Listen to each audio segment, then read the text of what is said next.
The dust never really settled on Outpost Kilo 9. It hung in the air, coating everything in a fine reddish powder that worked its way into gear, lungs, and the crevices of every building. Staff Sergeant Alex Chen had long since given up on keeping it out. 3 years stationed on this miserable rock had taught him that much. The outpost sat on the edge of what the brass called contested territory, though Chen knew that was just military speak for the front lines of a war nobody back home wanted to admit was happening. Chen adjusted his pack as he trudged along the perimeter fence line. The morning patrol was routine, so routine he could practically do it in his sleep. Not that sleep came easily these days. The constant low-grade anxiety of being stationed at the edge of human space kept most of the soldiers at Kilo 9 on edge, Chen included. "Fourth quadrant clear," he reported into his comm unit, the words automatic after thousands of similar patrols. "Copy that, Sergeant." "Return to base," came the crackled response from Lieutenant Rivera. Chen turned back toward the outpost, his boots kicking up more of that infernal dust. The twin suns were climbing higher now, promising another brutally hot day. He was about halfway back when he heard it, a sound so faint he almost dismissed it as the wind. A whimper. Chen froze, his hand instinctively moving to the rifle slung across his chest. He scanned the rocky terrain, eyes narrowed behind his protective goggles. There it was again, slightly louder this time. It was coming from a cluster of boulders about 20 meters off the established patrol route. Military protocol was clear: stick to the route, report anomalies, wait for backup. But something about that sound, pain and fear wrapped into one pitiful cry, tugged at Chen in a way he couldn't ignore. "Kilo 9, this is Chen. I'm investigating a possible disturbance near the south fence. Stand by." He approached cautiously, rifle at the ready. The rocky outcropping created a natural shelter, and as Chen rounded the largest boulder, he saw it, a small, crumpled form wedged into a crevice between two rocks. At first glance, he thought it might be one of the native creatures that occasionally wandered too close to the base. But as he crouched down for a better look, his breath caught in his throat. It wasn't native to this planet at all. The creature was unmistakably Arcturian, one of the alien species humanity had been locked in tense negotiations with for the past decade. Its blue-tinged skin was marred with what appeared to be plasma burns along one side. One of its 4 limbs was bent at an unnatural angle. But most striking were its eyes, large, pupil-less orbs that fixed on Chen with unmistakable intelligence and terror.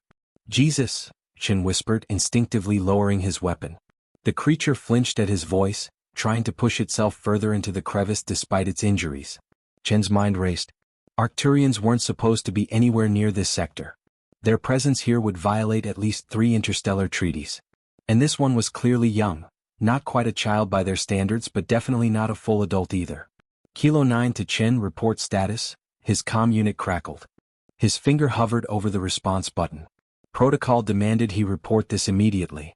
Finding an injured Arcturian this close to a human military outpost was the kind of thing that started diplomatic incidents, or worse, reignited conflicts that had simmered just below boiling point for years.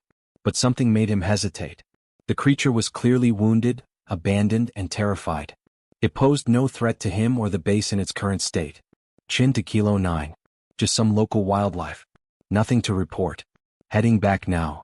He knew he'd just made a decision that could end his military career, or worse. But watching the injured Arcturian trembling in the dust, Chen couldn't bring himself to call it in. "Not yet." "I'm not going to hurt you," he said softly, knowing the universal translators most Arcturians carried wouldn't work if this one was injured or too young to have one. But he hoped his tone might convey what his words couldn't.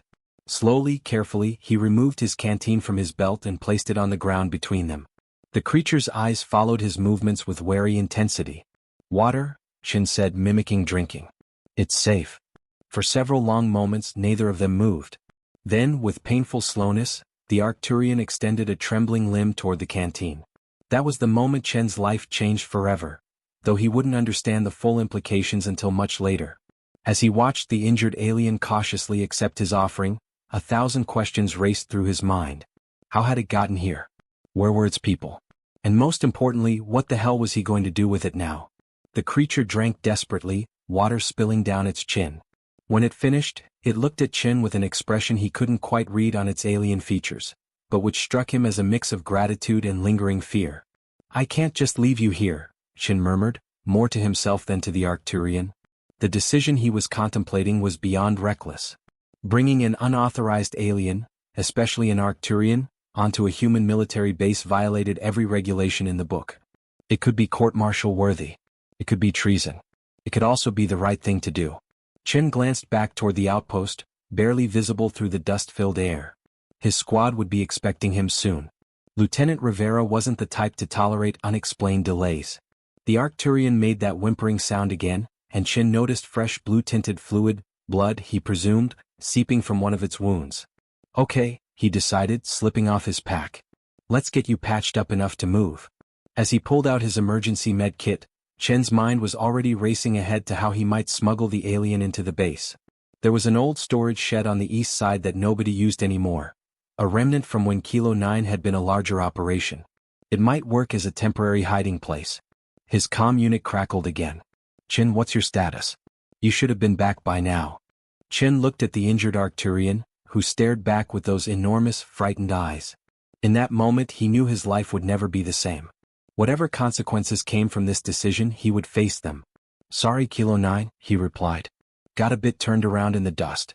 Heading back now. And... He paused, looking at the alien as he applied a pressure bandage to its worst wound. I might be bringing company. Chen's hands worked quickly, applying the last of his field dressings to the Arcturian's wounds. The creature remained still, watching him with those unnerving eyes that seemed to look straight through him. It flinched occasionally when he touched a particularly sensitive area, but otherwise remained cooperative. That should hold until I can get you somewhere safer, Chen muttered. He glanced at his chronometer. He was already 15 minutes overdue. Rivera would be getting suspicious. Chen had served under the lieutenant for 2 years now.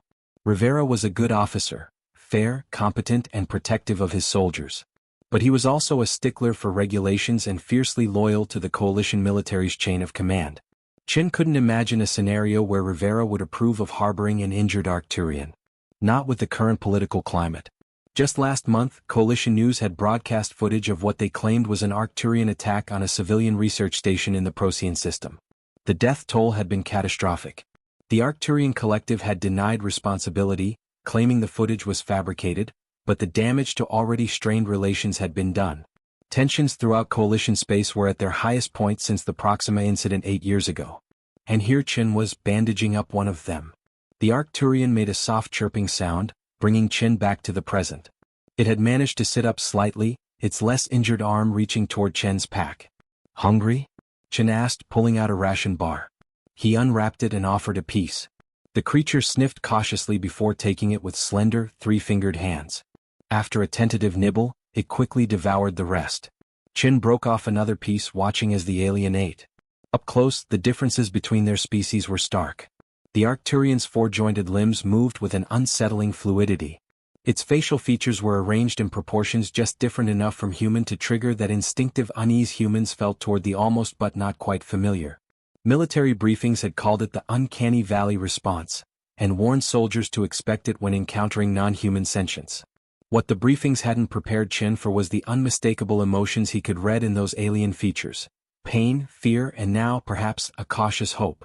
His comm unit buzzed again, more insistent this time. Sergeant Chen, this is your final warning. Report your status immediately or we're sending out a search party. Chen sighed. Chen here. Sorry for the delay, Lieutenant. Had to take care of some personal business. 85 minutes. There was a pause. Personal business during patrol, Sergeant? We'll discuss this when you get back. Copy that, Chen replied, wincing at the ice in Rivera's voice. He turned back to the Arcturian. I need to get you to the base without anyone seeing. Can you walk?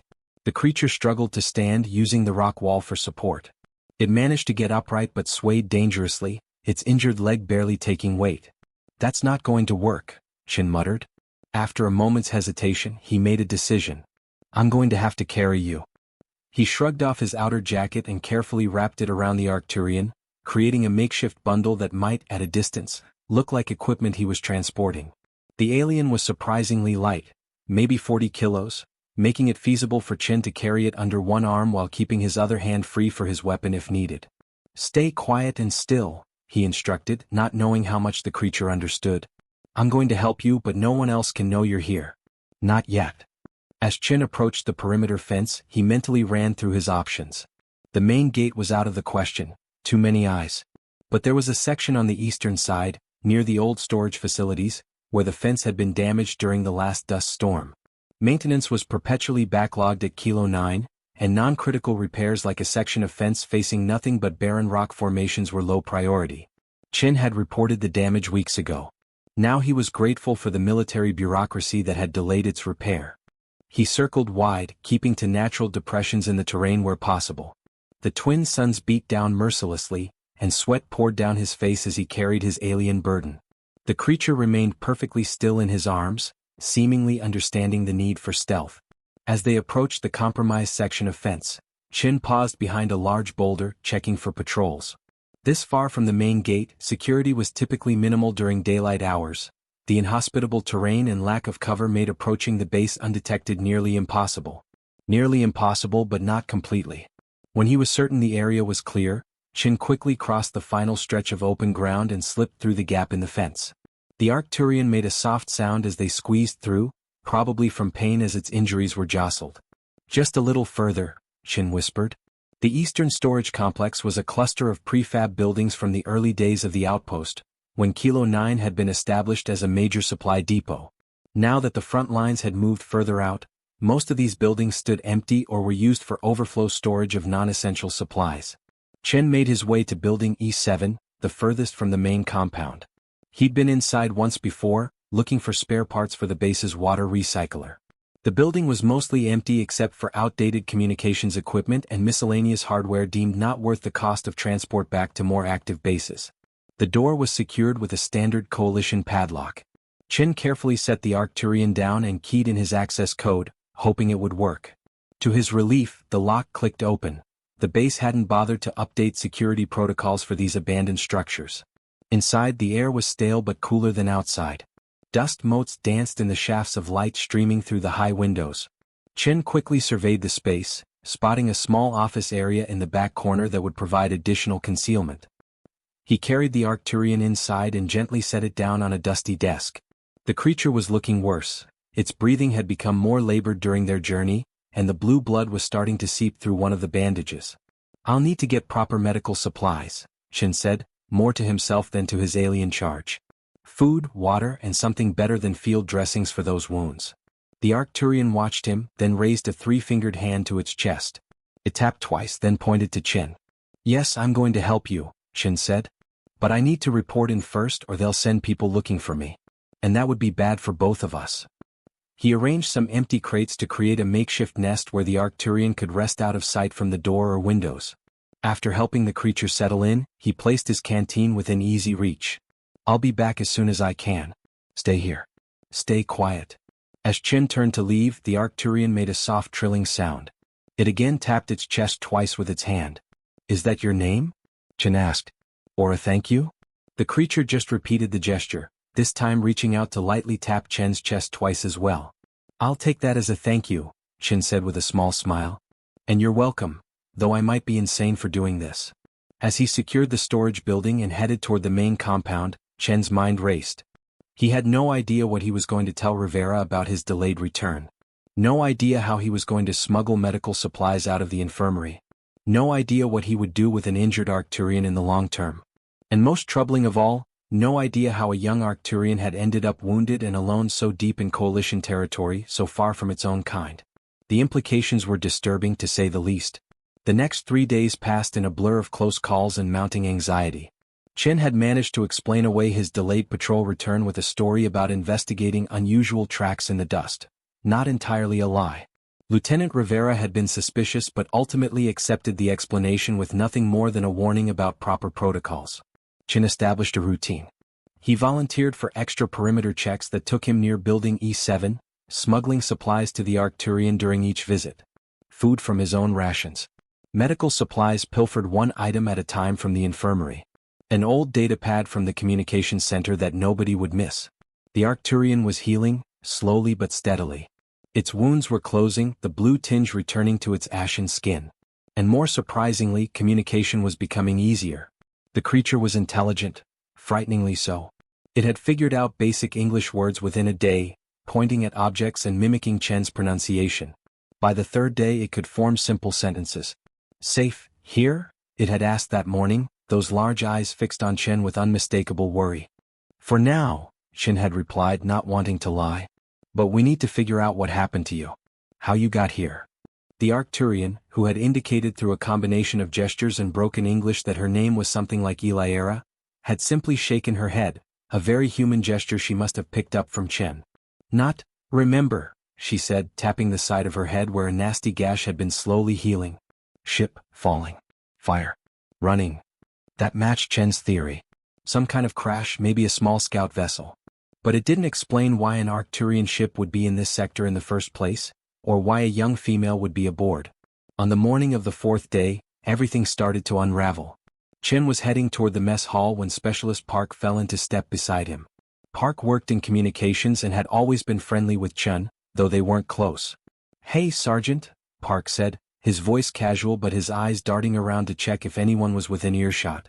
"Been meaning to ask you, found anything interesting on your patrols lately?" Chen's stomach tightened. "Just dust and rocks." "Why?" Park leaned closer. "Because Command's been going crazy about some kind of unauthorized signal detected near the base. Very weak, very strange frequency. Not Coalition standard, that's for sure." Chen kept his face neutral but his mind was racing. Eliera had been unconscious when he first found her. He'd assumed any communication devices she might have had were destroyed or disabled. But what if something was still active, sending out an automated distress signal? When did they detect this signal? Chen asked, trying to sound merely curious. "On and off for the past 3 days, Park replied. "It's driving the lieutenant nuts. He's ordered a full sweep of the area starting today." Chen's blood ran cold. "Full sweep? Of what area?" "Everything within 5 clicks of the base. All buildings, all terrain features large enough to hide something. Rivera's convinced it's some kind of Arcturian spy tech." Chen forced a laugh. "Out here? Seems unlikely." Park shrugged. "Tell that to Rivera. After that massacre at Procyon, he's seeing Arcturians under every rock." He clapped Chen on the shoulder. "Anyway, I'm on the sweep team assigned to the eastern storage area this afternoon. Should be an easy gig. Nobody's used those buildings in ages." Chen nodded, trying not to let his panic show. "Yeah, easy gig." The moment Park was out of sight, Chen changed direction, heading not to the mess hall but to the supply depot. He signed out a repair kit with barely concealed urgency, claiming he needed to fix some equipment before his next patrol. The supply sergeant raised an eyebrow but didn't question him, one of the few advantages of Chen's spotless record before this week. He took a roundabout route to Building E7, making sure he wasn't followed. When he entered, Eliera was sitting up on her makeshift bed, examining the data pad he'd brought her. She looked up at his entrance, her expression immediately shifting as she sensed his distress. "Bat, coming?" she asked, setting down the pad. "Yes," Chen said grimly, kneeling beside her. "Eliera, they've detected a signal. They're searching the base. They'll find you." Her eyes widened. "They hurt me?" Chen wanted to say no, but he couldn't lie to her. Not after everything they'd been through. "Maybe. Probably." He ran a hand through his hair. "Relations between our people are bad right now. If they find an Arcturian on the base, they'll assume the worst." Eliera was quiet for a moment, her alien features set in what Chen had come to recognize as deep thought. "Signal. From this," she finally said, retrieving something from beneath her makeshift bedding. It was a small, crystalline device about the size of a human palm, pulsing with a faint blue light. Chen stared at it. "What is that?" "Life beacon," she said, struggling with the words. "For finding lost ones. A distress beacon." "Of course." Chen reached for it. "We need to disable it." To his surprise, Eliera pulled it away from his reach. "No," she said firmly. "Need this. Others coming." Chen felt a chill run down his spine. "Others? What others, Eliera? Are there more Arcturians nearby?" She looked at him, and for the first time, Chen saw something other than gratitude or fear in her eyes. There was determination there and something else, something almost like regret. "My family," she said. "Search for me." Chen stood up, mind racing. This changed everything. If there were more Arcturians in the area, actively searching for Eliera? "When?" he demanded. "When are they coming?" Eliera pointed to the pulsing crystal. "Soon. Very soon." The implications hit Chen like a physical blow. An Arcturian search party entering Coalition territory, potentially approaching a military outpost. If they were detected, and they would be, with the base on high alert, it would be seen as nothing less than an invasion. There would be shooting. People would die, human and Arcturian alike. And if the situation escalated, it could trigger the full-scale war that had been simmering beneath the surface of tense diplomacy for years. "We have to go," Chin said suddenly, "before the search teams get here. We need to intercept your people before they come too close to the base." Eliara stood shakily, stronger than she had been days ago but still weak. "Where go?" Chin had no good answer. Outside the base was kilometers of inhospitable terrain. They would be exposed, vulnerable both to the harsh environment and to detection from either side. But staying meant certain discovery. "Away from here," he said, gathering what few supplies he could. "Can you contact them with that?" He pointed to the crystal. "Can you tell them to wait, to stay back?" Eliara made a gesture he'd come to recognize as negative. "No words. Only, location." She pointed to herself. "Shows I live." Chin checked his chronometer. The search teams would be deploying in less than an hour. They needed to be well away by then. But leaving the base meant going AWOL, desertion during a time of heightened alert. If caught, the consequences would be severe. Court-martial almost certainly. Possibly charges of treason, given the circumstances. But staying meant condemning Eliara to imprisonment at best, execution at worst. And potentially triggering an interstellar war. It wasn't really a choice at all. "Let's go," Chin said, helping Eliara gather the few items they could carry. "We'll head west, away from the likely approach vector of your people. Try to circle around and intercept them before anyone else does." As they prepared to leave, Eliara placed her three-fingered hand on Chen's arm. The gesture had become familiar over the past days, her way of conveying sincere emotion when her limited vocabulary failed her. "Why, help me?" she asked. "Your people hate my people." Chen looked at her, this alien being who had gone from a frightened, wounded creature to someone he now considered a friend. Perhaps the strangest friend he'd ever had, but a friend nonetheless. "Not all of us," he said simply. They slipped out of the building and began making their way toward the damaged section of fence. Chen's mind was filled with competing emotions, fear for their safety, anxiety about what would happen when Eliara's people arrived, uncertainty about his own future. As they reached the fence, alarm klaxons suddenly blared across the compound. Chen froze, instinctively pulling Eliara behind a stack of crates. "Warning. Perimeter breach detected. Unknown contacts approaching from Vector 347. All personnel to battle stations. This is not a drill. Repeat, this is not a drill." Eliara's eyes locked with Chen's, a mixture of hope and terror in their alien depths. "My family," she whispered. "They hear." Chen's military training kicked in immediately. He pulled Eliara deeper into the shadows as soldiers began rushing to their stations across the compound. The wail of the alarm seemed to physically press against them as they huddled behind the storage crates. "We need to move now," Chen whispered, before they locked down the entire perimeter.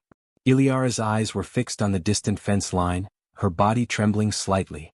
"Must reach them," she said. "Stop fighting." Chen peered around the edge of their hiding spot. The western approach that they'd planned to take was now swarming with coalition troops setting up defensive positions. Their original escape route was completely blocked. "Damn it," Chen muttered. "We'll have to go south instead, through the vehicle depot. It's riskier, but—" He stopped mid-sentence as the ground beneath them shuddered.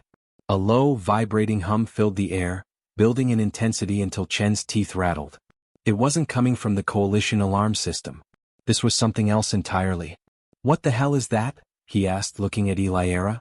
Her alien features had changed, a new expression Chen couldn't quite read. "Not family," she said, clutching the crystal beacon tighter. "Not only family." Before Chen could ask what she meant, the sky to the west lit up with a brilliant flash.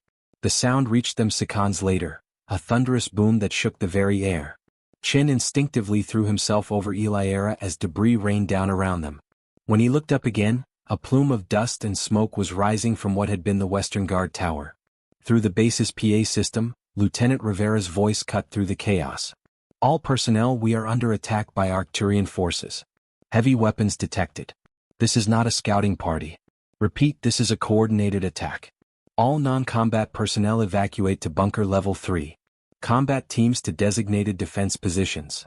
Chen stared at Eliara, whose eyes were wide with what looked like genuine shock. "Did you know about this?" he demanded. "Is this an invasion?" "No," she insisted, grabbing his arm with surprising strength. "Not invasion. Protection. They think I prisoner."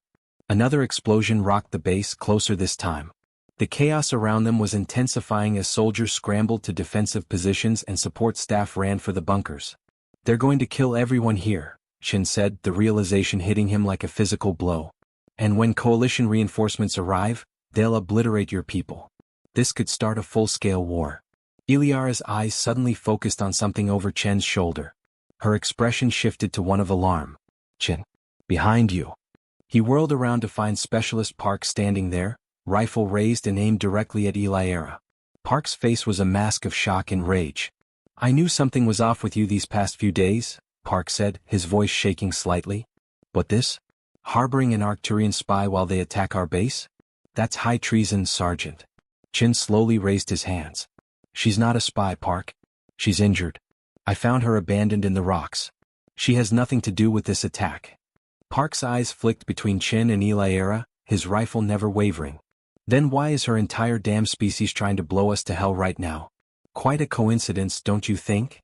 "It's a rescue mission gone wrong," Chin insisted. "They think we're holding her prisoner. If we can get her to them, show them she's okay, maybe we can stop this before more people die." Park let out a bitter laugh. "And you believe that? After Procyon?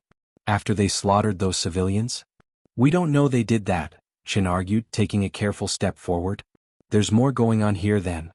"Stay where you are," Park shouted, adjusting his aim. "I'm taking the Arcturian into custody, and you're going to the brig until Rivera can sort out what to do with a traitor." Another explosion hit somewhere on the eastern perimeter, powerful enough to knock all three of them off balance. Park stumbled backward but kept his rifle trained on them. In that moment of chaos, Iliara suddenly stepped forward, placing herself between Chin and the weapon. "Not enemy," she said clearly, addressing Park directly. "Truth, complicated." She reached slowly into a fold of the makeshift clothing Chin had provided her and pulled out not just the crystal beacon, but a second device, a small metallic disc that Chin had never seen before. As Iliara held it up, it began to glow with a pulsing red light. "What is that?" Chin asked, as confused as Park appeared to be. Iliara looked at Chin with an expression that seemed almost apologetic. "Not just lost one," she said.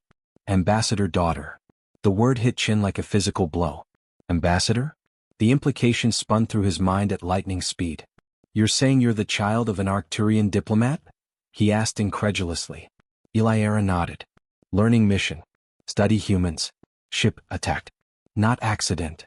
She pointed to the disc in her hand. "Proof. Recording of attack." Park lowered his rifle slightly, uncertainty crossing his features. "What's she talking about, Chin?" Before Chin could answer, the disc in Iliara's hand projected a holographic image into the air between them. The quality was poor, distorted, but clear enough to make out an Arcturian vessel under attack. The attacking ships were neither Arcturian nor standard coalition design. They were mercenary vessels, the kind used by privateers and corporate security forces throughout the disputed territories. "Third faction," Iliara said as the recording played. "Want war between us." The hologram flickered, then changed to show a meeting room. Humans and Arcturians sitting around a table. And at the head of the table, a face Chin recognized immediately from coalition propaganda broadcasts. High Ambassador Zorith of the Arcturian Collective. "My father," Iliara said simply. "Peace talks, secret. Not supposed to know." Park had fully lowered his weapon now, his expression one of complete disbelief. "Secret peace negotiations? That's impossible. We've been on the brink of war for months." "Public face, different from private talk," Iliara explained. "Some want war. Some want peace." She gestured toward the ongoing battle. "Those who want war tried to kill me. Make humans blame Arcturians." The ground shook again as another explosion hit somewhere nearby. The hologram flickered out as Iliara stumbled, still weak from her injuries. Chin caught her before she fell, his mind reeling with the implications. If what she was saying was true, if she really was the daughter of the Arcturian High Ambassador, if there really were secret peace negotiations underway, and if some third party was trying to sabotage those talks by triggering a war, then what was happening now was far more significant than a simple rescue mission gone wrong. It was an elaborate setup that had nearly succeeded. "We need to get her to the command center," Chin said urgently to Park. "Rivera needs to see this. We need to stop this attack before it's too late." Park hesitated, years of anti-Arcturian propaganda warring with the evidence before his eyes. "If you're wrong about this, Chin?" And if I'm right, we could prevent an interstellar war, Chin countered. You want that on your conscience? Make the call. Another explosion rocked the base closer than any before. The decision point had arrived. In the chaos of battle, 3 individuals stood at a crossroads that could determine the fate of 2 species. Park raised his hand to his comm unit. Lieutenant Rivera, he said, his voice steadier than Chen would have expected. This is Specialist Park. I need to report a situation that may change our tactical response. I found Sergeant Chen with an Arcturian. But sir, you're going to want to hear what they have to say. There was a brief pause, filled only by the sounds of battle raging around them. Bring them in, came Rivera's terse reply. But if this is some kind of trick, Park, I'll have both your heads. Park lowered his hand and nodded to Chen. Let's go. And for all our sakes, I hope she's telling the truth. Chen helped Eliara to her feet, the weight of the moment pressing down on all of them. They were about to walk into the heart of a coalition military base with an Arcturian during an active attack. Everything could go catastrophically wrong in 1,000 different ways. But it was their only chance to stop what was happening, to prevent a manufactured war based on deliberately orchestrated misunderstandings and sabotage. Ready? Chin asked Eliara softly. She clutched the data disk tightly in her hand and nodded, her large eyes reflecting the fires burning across the base. Ready? To end war before starts. The journey to the command center was a nightmare of chaos and destruction. Chin, Park, and Eliara moved through the base like ghosts, ducking from cover to cover as explosions rocked the ground around them. Twice they had to hide as squads of coalition soldiers rushed past, too focused on reaching their defensive positions to notice the small group and their alien companion. The base's central command bunker was located beneath the main administrative building, accessible only through a reinforced entry point guarded by 2 soldiers with heavy weapons. As they approached, Chin felt his heart hammering in his chest. Everything hinged on what happened in the next few minutes. Let me do the talking, Park muttered as they neared the checkpoint. He stepped forward, keeping his body partially blocking Eliara from view. Specialist Park, Communications. Lieutenant Rivera is expecting us. The guards looked skeptical, eyes darting to Chen and then widening as they caught sight of Eliara. Both immediately raised their weapons. Hold your fire. Chen shouted, stepping in front of Eliara. She has critical intelligence that could stop this attack. For a terrible moment, Chen thought the guards would shoot. Then a voice crackled through their comms. Let them through. Now. It was Rivera. The guards lowered their weapons reluctantly and stepped aside. One of them spat on the ground as Eliara passed, but made no move to stop them. The command center was a hive of frantic activity.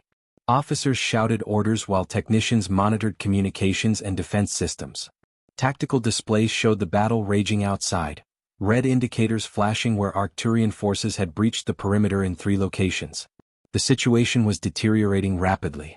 Lieutenant Rivera stood at the center of it all, his normally immaculate uniform now dusty and torn at one sleeve. His eyes locked onto Chen and Eliara the moment they entered, his expression hardening into something like stone. You have exactly 30 seconds to explain why I shouldn't have all 3 of you shot for treason, Rivera said, his voice deadly quiet despite the chaos around them. Chen took a deep breath. Sir, the Arcturian attack is a rescue mission, not an invasion. They believe we're holding one of their citizens prisoner, this one. He gestured to Eliara. But it's all part of a bigger deception. Deception? Rivera's eyes narrowed. Eliara stepped forward, holding up the data disk. I am Eliara, daughter of High Ambassador Zoreth. My ship attacked, by third party. They want war between our peoples. Rivera stared at the alien for a long moment, his expression unreadable. Then he nodded to a nearby technician. Hook that up. Let's see what's on it. The next few minutes were tense as the disk's contents were uploaded to the command center's main display.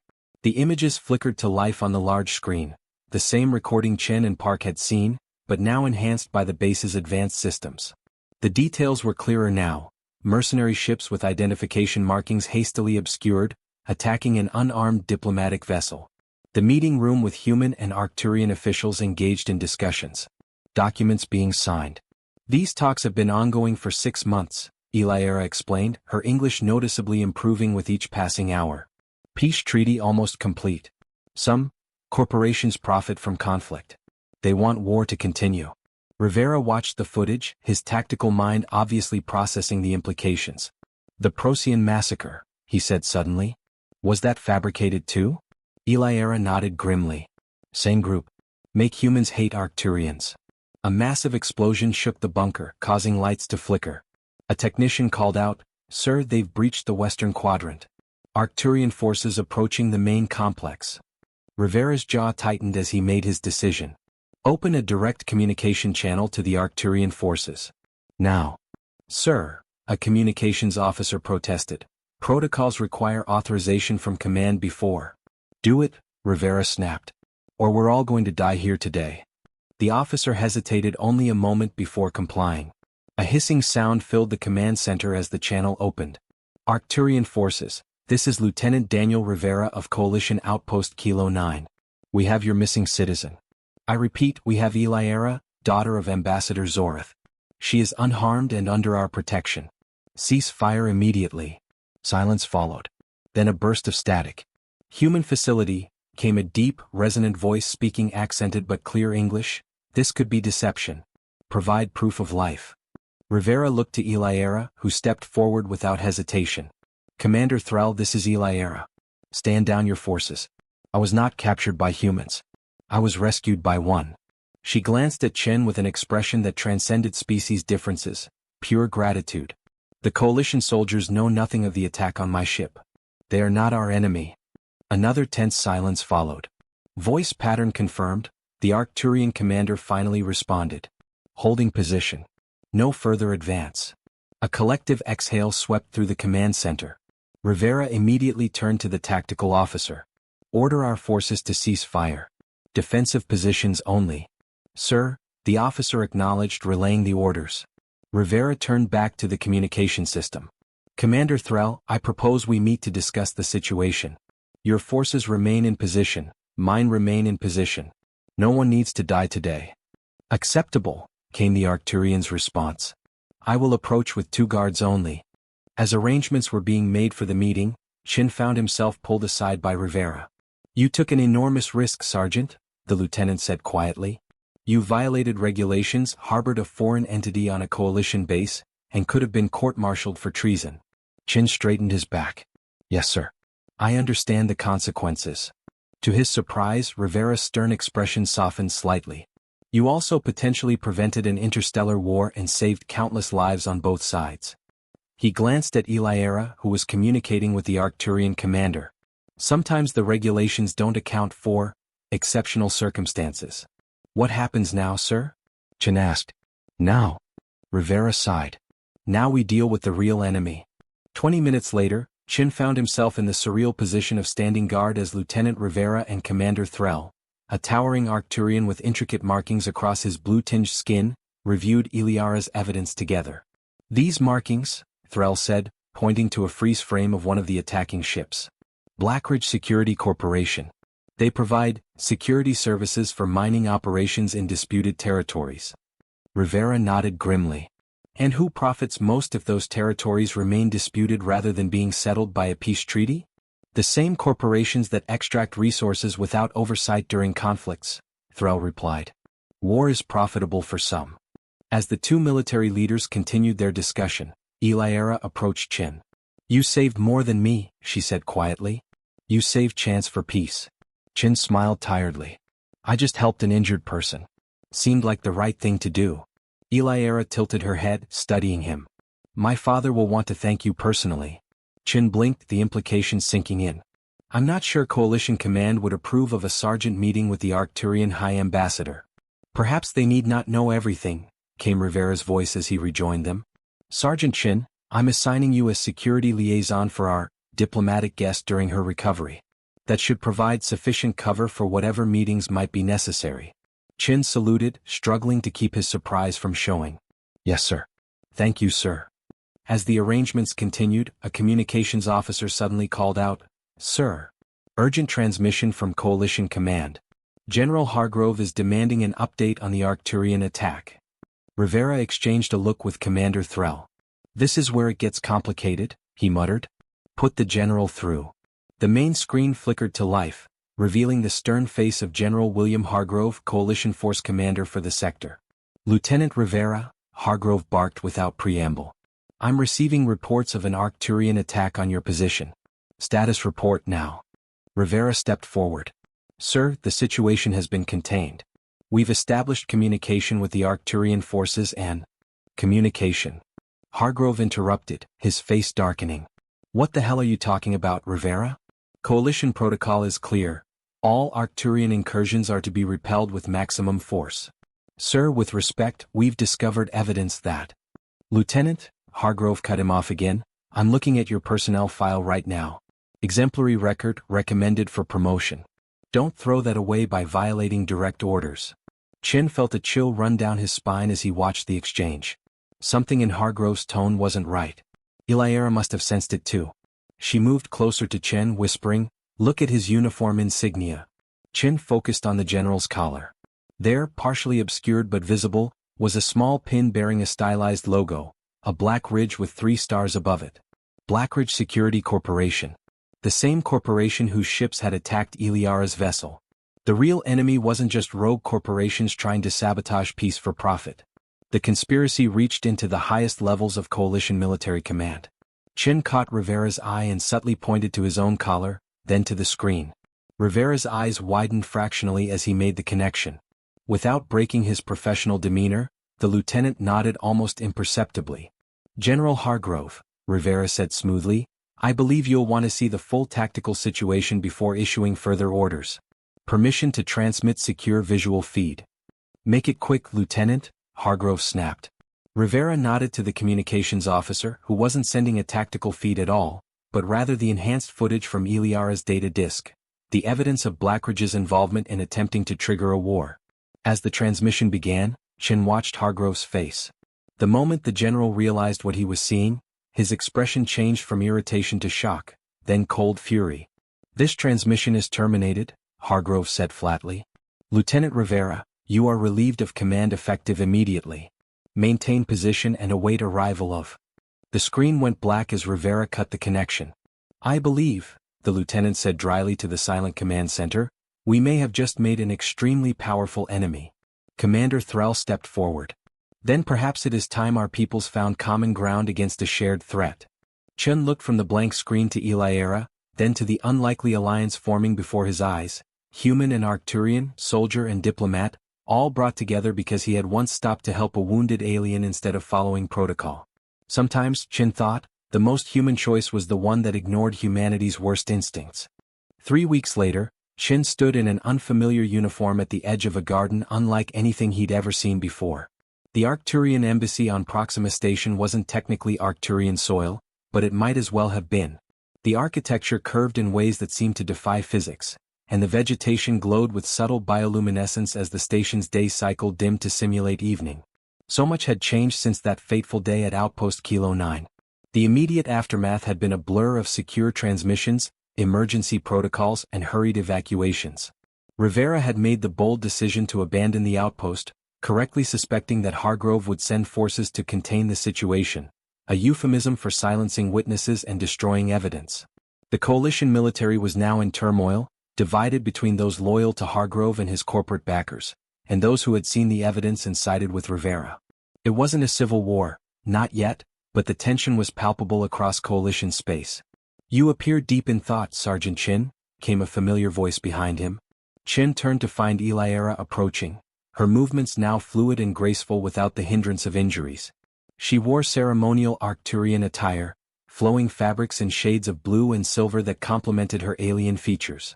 The frightened, wounded creature he'd found in the dust seemed like a distant memory now. "Just trying to take it all in," Chin replied with a small smile. "And it's just Chin now. I resigned my commission yesterday." Iliera tilted her head, a gesture Chin had come to recognize as surprise. "You are no longer a soldier? I thought this was your life's path." Chin shrugged, looking out at the stars visible through the station's massive viewport. "It was. But the coalition military isn't what I thought it was. Not with people like Hargrove in command, using soldiers as pawns in their corporate games. Many structures are not what they appear when examined closely," Iliera said, coming to stand beside him. "My father's delegation has learned this extends to your coalition government as well. Blackridge's influence reaches beyond military leadership." Rivera mentioned something similar in his last message, Chin said. The lieutenant, now promoted to commander, had gone underground with a group of loyal officers to gather evidence against Hargrove and his conspirators. The communication channels they used were erratic, but Chin treasured the updates. Rivera had been true to his word, ensuring Chin faced no repercussions for his actions at Kilo 9. The important meeting begins soon, Eliara reminded him gently. My father specifically requested your presence. Chin nodded, straightening his formal attire, a diplomatic uniform provided by the Arcturian embassy staff. Still not sure what I'm doing there. I'm not a diplomat or a politician. I'm just a former sergeant who found you in the dust. Eliara made the trilling sound that Chin now recognized as her version of laughter. Sometimes the greatest changes come from the smallest actions, Chin. You taught me this.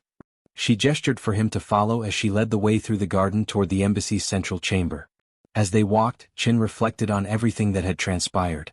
Park had stuck with them through it all, his communications expertise proving invaluable when they'd needed to broadcast Eliara's evidence to multiple coalition worlds simultaneously, preventing Hargrove from suppressing it.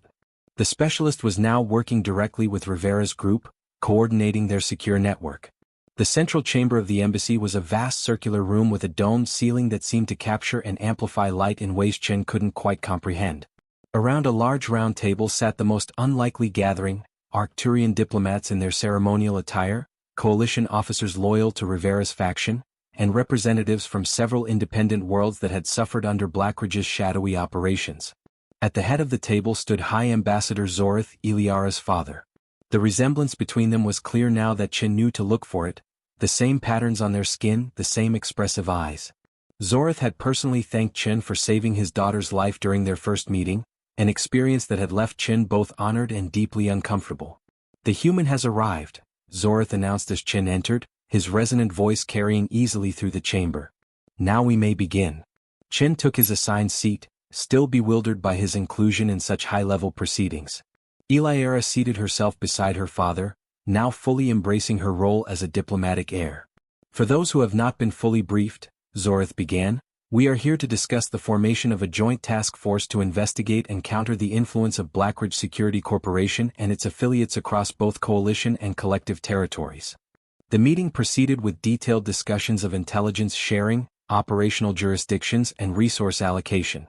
Chin remained mostly silent, contributing only when directly asked about his first-hand experiences at Kilo 9. His mind kept returning to the simplicity of his original choice, helping an injured being who needed him regardless of species. As the formal proceedings concluded, Zorith called for attention once more. There is one additional matter to address. In recognition of his pivotal role in preventing conflict between our peoples, and at my daughter's recommendation, I propose that Chin be appointed as the first human liaison officer to the Arcturian Diplomatic Corps. The room fell silent as all eyes turned to Chin, who sat frozen in surprise. With respect, Ambassador, Chin finally managed, I'm not qualified for such a position. I'm a soldier, not a diplomat. Zoritha's expression shifted and what Chen had learned was the Arcturian equivalent of a smile. That is precisely why you are qualified, Chin. You acted with compassion when protocol demanded indifference. You saw beyond species when history suggested enmity. These are the qualities we require now. Eliara leaned forward, her eyes meeting Chen's across the table. Remember what you told me when I asked why you helped me? Not all of us. Not all humans hate Arcturians. Not all Arcturians hate humans.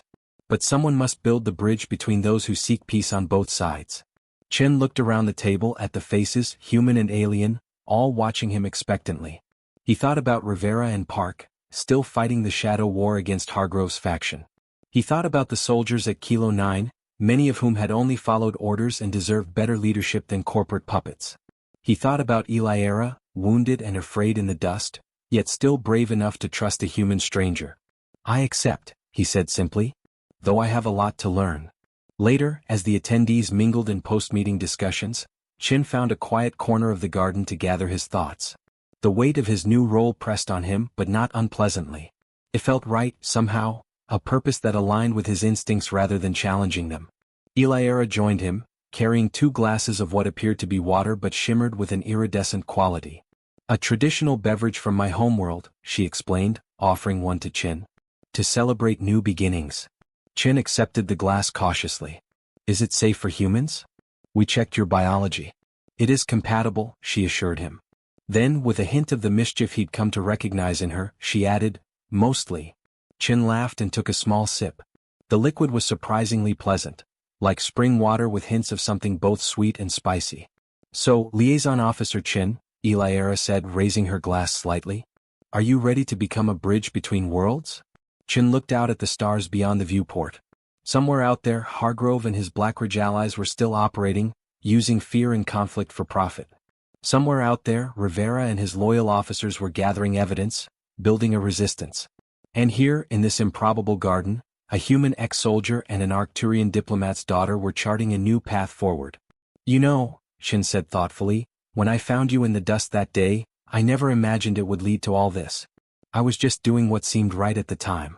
Sometimes the right action in a small moment creates ripples across history, Eliara replied.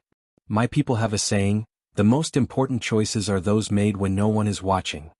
Chin nodded, understanding the truth in her words. In the military we talk about moments that define us, usually meaning big battles or heroic sacrifices. But maybe the defining moments are quieter. A decision to help instead of harm. To trust instead of fear. They stood together in comfortable silence, watching the artificial sunset paint the garden in warm hues. Chin thought about the long road ahead, the prejudices to overcome, the conspiracies to unravel, the peace to build step by painstaking step. It wouldn't be easy. There would be resistance from both sides, setbacks and struggles. But for the first time since finding Eliara wounded in the dust, he felt genuine hope. To new beginnings, Chin said, raising his glass to touch hers. And to doing what's right, even when protocol says otherwise. Eliara made her trilling laugh, the sound mingling with the soft ambient music of the embassy garden. To the human who found me when I was wounded and abandoned. And to the future we will build together. As the station's cycle shifted to evening, human and Arcturian stood side by side, no longer divided by the artificial boundaries of species or allegiance. In a universe determined to drive them apart, they had found common ground, not just as diplomatic partners, but as friends who had seen beyond the surface to the truth that united all sentient beings, the capacity for compassion in the face of fear, and the courage to choose peace when surrounded by war. Chen's journey had begun with a simple act of kindness toward a wounded alien. Now it would continue as something much larger, a testament to the idea that even in the vastness of space with all its conflicts and conspiracies, the choices of a single person could change the course of history. Not with weapons or power or grand strategies, but with the most human quality of all, the decision to see the other not as alien but as kindred.